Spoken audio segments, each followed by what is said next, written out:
Good morning, guys. Nag-try akong i-install na yung Rain Visor ni XU. Kaya lang, meron akong napansin. Based doon sa mga napanood ko sa YouTube. Kaya katulad niyan. Saktuhan lang naman.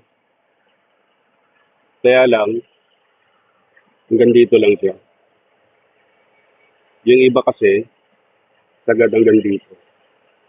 So, hindi ko alam kung ito yung standard ngayon or kung merong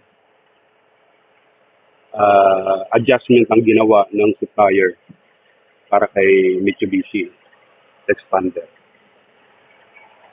Kaya lang, ang mas hindi kaaya-aya is ito, yung para sa backdoor. Papakita ko sa inyo kung ano ang difference.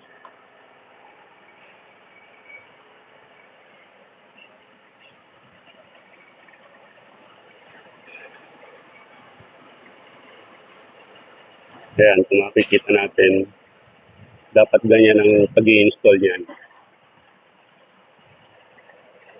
Ganyan yung magiging clearance niya para dito sa front door at sa back door. Now, ang sinasabi kong diferensya is ito.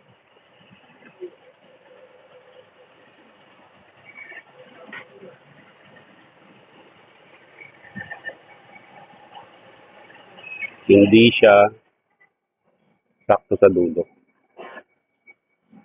Yun yung lapping. So, di ko alam kung paano ko didesisyon na ikabit. Kasi kung nasa tingnan, maganda sana. Kaya nga mayroon siyang kurbada. Dapat ganyan.